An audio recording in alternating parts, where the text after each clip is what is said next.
Well, good afternoon, everyone, and welcome to the 2015 State of the City Address.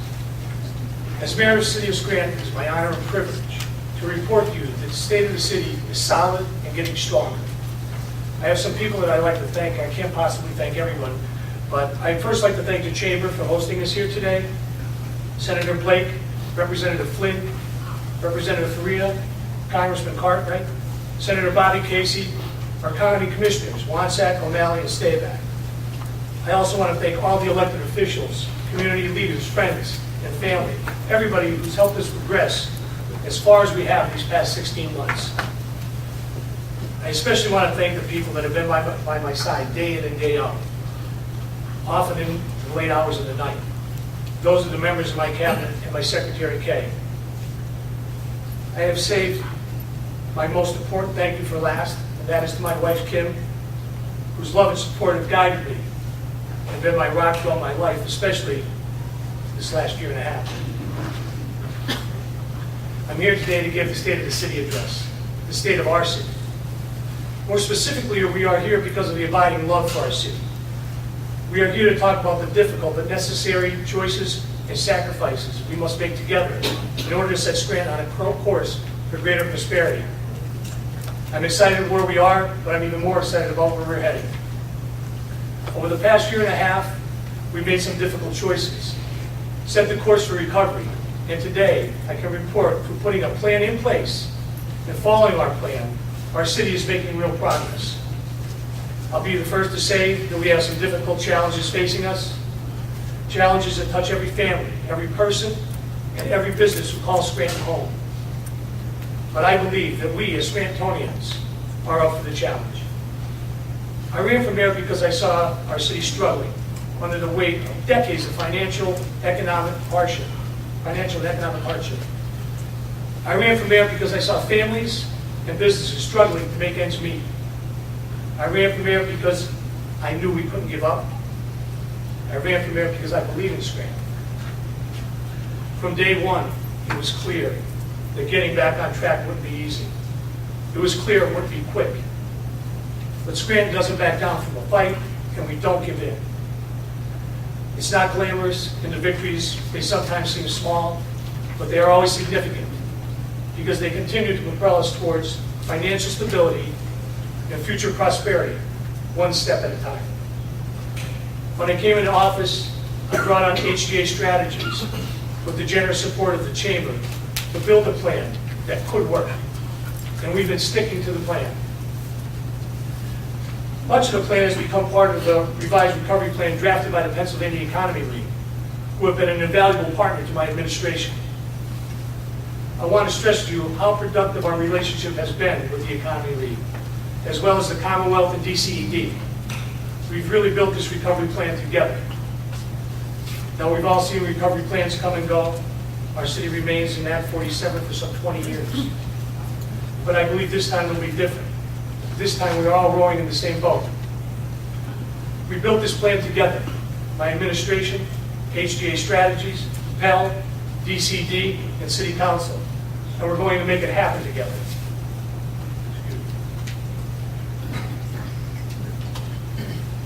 A big part of my job as mayor is working every day to tell people in our city, around the Commonwealth, and all over the country that we're moving forward, that we're moving beyond the mistakes and, frankly, the embarrassments of the past.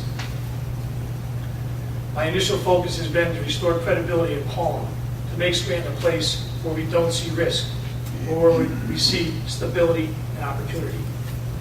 A place where they can start a business or raise a family. Now, it's no secret we're going to have to endure pain and to sacrifice to get there. But the important point is this: we are getting there. We are no longer putting the public safety at risk by paying minimum wage to our police and firefighters. We are no longer defaulting on our debts. We are no longer wasting time playing politics, fighting with City Council. Instead, we're pursuing common sense solutions that work. We have taken an inclusive approach and have a strong and valuable partner in the City Council. We may not always agree, but that's okay. That's part of good government. I cannot overstate the importance of this strong and productive relationship. If we're talking to anybody that wants to invest in the city, anyone wanting to build something here, anyone considering lending us money, one of the first questions they ask me, are the administration and council working together? And my answer is always yes. We've got to work and achieve real victories together. The council wars are over.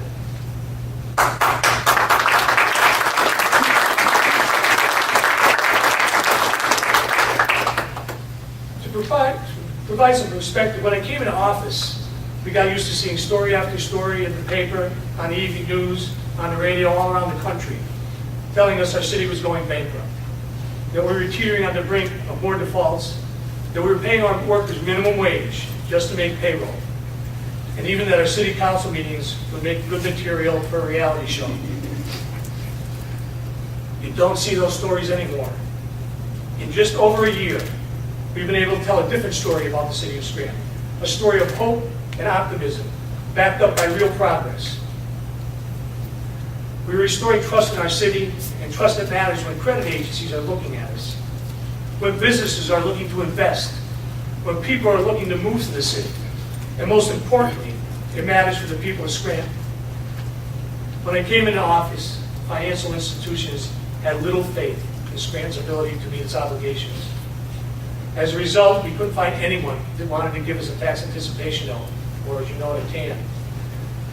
Because tax revenues come in only a few times a year, many cities around the country, they issue bonds to help bring in enough money to pay the employees and to make the necessary purchases to keep the city running. When the tax revenue comes in, we pay the lender back. It's a normal part of how cities operate, and it's typically considered to be one of the lowest risk investments out there. The fact that we couldn't find a bank that would even speak to us spoke volumes how financial institutions viewed Scranton. And I understand why. After defaulting on a debt in 2012, banks viewed Scranton as a bad investment. Now, the TAN that came out of the budget that I inherited carried a 9% cost, which is 4 times the average cost for a TAN, 4 times the average cost. We just couldn't afford it. So we got to work and we fixed it. Over the past year and a half, we cut the cost of the TAN by half. That's real savings. The only way to get this done was to get serious about our finances and restore trust. No one's going to give us better rates if I just go around telling people things are getting better. They actually have to be better. Now, local banks, regional banks, national banks are talking to us again. Scranton is earning trust back. What else do? We cleared up the defaulted debt to Landmark Bank and MBT Bank, closing the book on one of our most embarrassing moments. This allowed us to get on with fixing the parking authority and open up the credit markets again. We are financing the biggest paving program in decades, $3.5 million in paving, by getting loans that just wouldn't have been able to get a year and a half ago. We're getting national companies to look at insuring our bonds again, something that would never have happened a year and a half ago. We are on track with one of our biggest initiatives, monetizing the Scranton Parking Authority. Through innovative partnerships and a great team, we are going to get this done. And I believe we are going to see an even better outcome than what I expected. We've only been able to do this because we are working together, because we believe in Scranton, because we aren't done yet. We have a lot of work to do, and we're going to do it. We are following the plan. Now, one of the biggest financial challenges we face is the $20 million judgment. It's an anchor around the city's neck, but we have to pay it. The longer we wait, the more interest it gathers, approximately $100,000 a month. Finding a way to pay this back responsibly is a priority of my administration. The sooner we address this debt, the sooner we'll be able to turn the corner towards a brighter, more prosperous future for the city. It's not going to be easy, and we have to approach it creatively. We can't do this the conventional way, by just issuing more debt without it being a part of a bigger solution.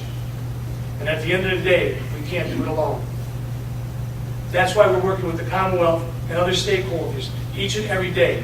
And I'm happy to report we're getting close to a genuine holistic solution. Now, to be successful, we all have to make sacrifices. Everybody has to give something. And we have to recognize that it will be difficult. One of the group's important partners we have in our effort to move Scranton forward are the men and women of our unions. Our police, who have made Scranton one of the safest cities in the Commonwealth. Our firefighters, who we know will be there in some of our most difficult moments when no one else will. Our DPW workers who keep this city beautiful. Our clerical workers, all men and women who make the government work each and every day. To the entire team here in Scranton, I want to say I'm proud of you, and Scranton's proud of you. Now, there's no way forward for this city without our public workers.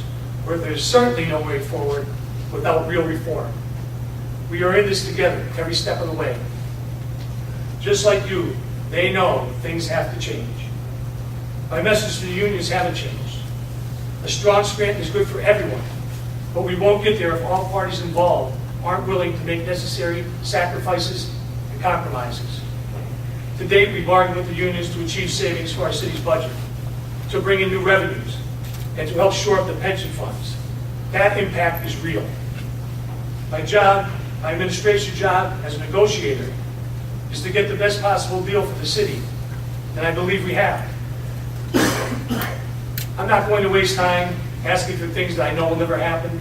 I'm certainly not going to push this city into another risky, and costly arbitration award that takes nearly a decade to work out.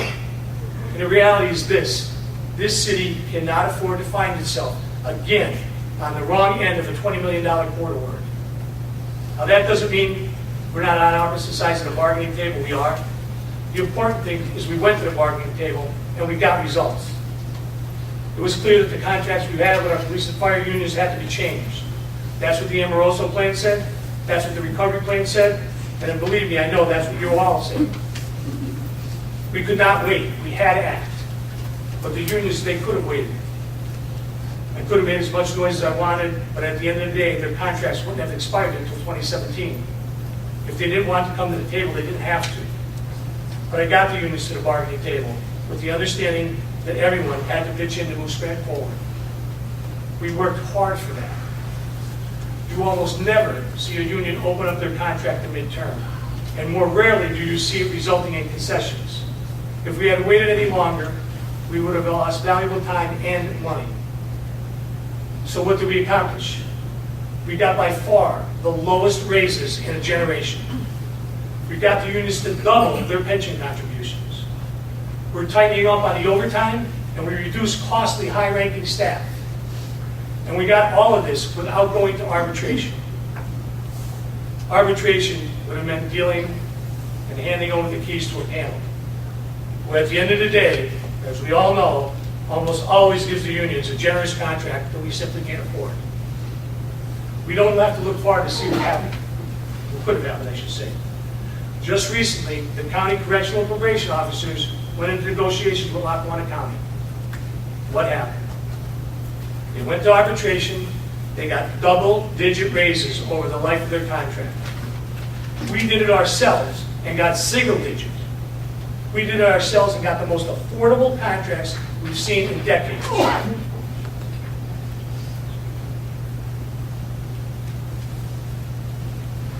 The contracts we negotiated are less than half of what the arbitration panel handed down to the county. Less than half.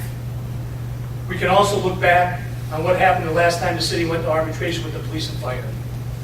When the city tried to fight the arbitrators, they awarded a contract between 2008 and 2014, and the Court of Common Pleas denied our case, and the city faced a 26% raise over the life of the contract.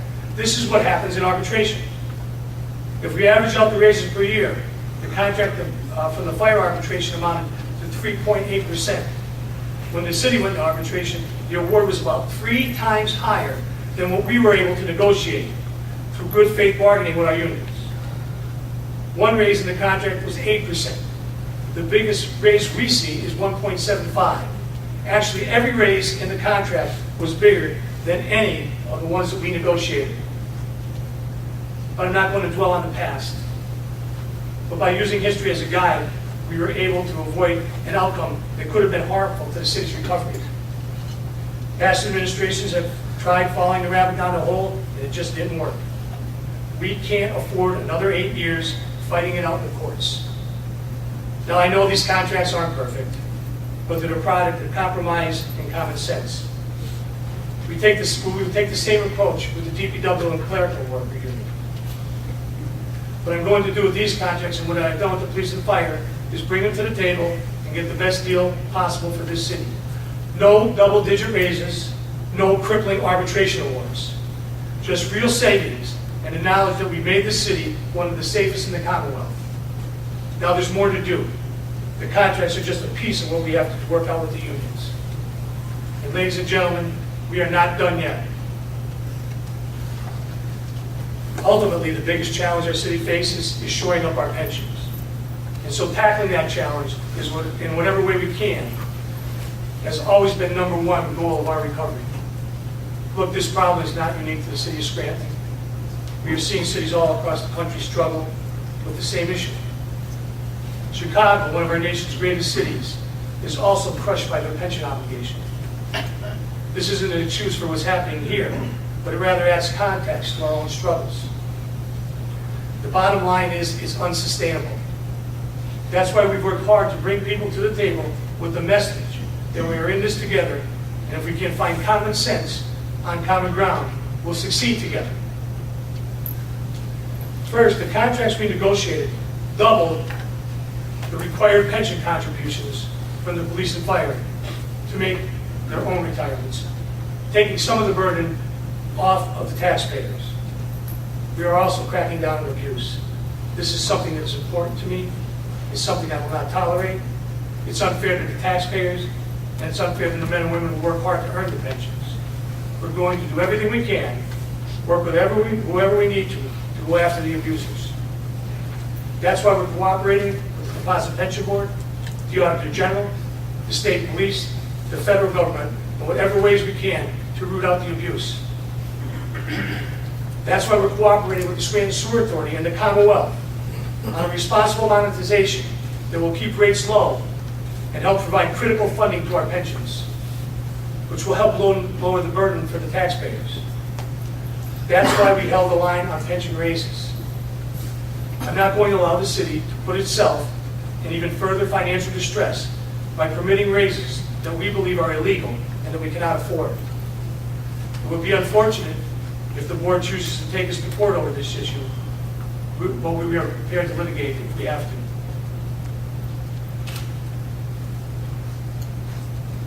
I have an obligation to all the taxpayers and to ensure the city is not paying out money it is not supposed to be paying out.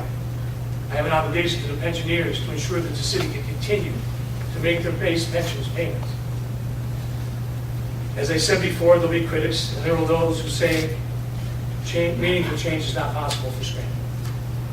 I welcome the debate and thoughtful discussion, but I do not welcome pessimism. I did not run for mayor just to hand the city over to the unknown. I ran for mayor to help fix the city. If the city goes bankrupt, it will not be by my hand. Bankruptcy is not a way out, and it's certainly not in my plan for revitalization. I will say it again today, bankruptcy is bad for Scranton. I will do everything in my power to avoid it, and we can. Let me make it clear, bankruptcy for the city is not a new start. It will not be a clean slate. Municipal bankruptcy and personal bankruptcy are very different animals. Bankruptcy doesn't mean breaking the union contracts. It doesn't mean we get out of our debt obligation, and it certainly doesn't mean we get out of our pension obligation. It also doesn't mean the taxes go down. At the end of the day, it probably means taxes will go up significantly. Bankruptcy takes the fate of our city out of our hands and places it in the hands of a judge. Our plan requires sacrifice for the people of the city, and I know it's painful. I acknowledge that, and I cannot express enough my gratitude to the people of Scranton for banding together, for taking pride in the idea that if we believe and we work hard, we can fix this city together. Ultimately, we don't know what municipal bankruptcy would look like. I know the critics and naysayers think we're the next Detroit. I'm here to tell you that we are not. We are Scranton, Pennsylvania. We have a plan. We have a real opportunity to put all this behind us without inflicting the crippling damage that bankruptcy would bring to this city, the entire region, the Commonwealth. As Scranton goes, so goes northeastern Pennsylvania. Bankruptcy means giving up. It means that we have no options left. We are nowhere near there. We have a plan and it's working, and I intend to see it through. You know, one of the things I love about being mayor of Scranton is that you have a chance to do something positive every single day. I think one of the big reasons for this is who I get to work with. When I look around this room, I see partners in the fight. I see residents and business leaders who have said, we love Scranton. But more importantly, people who have put their blood, sweat, and tears behind making it better. That's the Scranton I'm proud to call home. That's our Scranton. I see people who want to see the city succeed more than anything. When I look outside this room, when I look all over our city and across the Commonwealth, I know people don't want to see the city fail. I see people with a helping hand extended.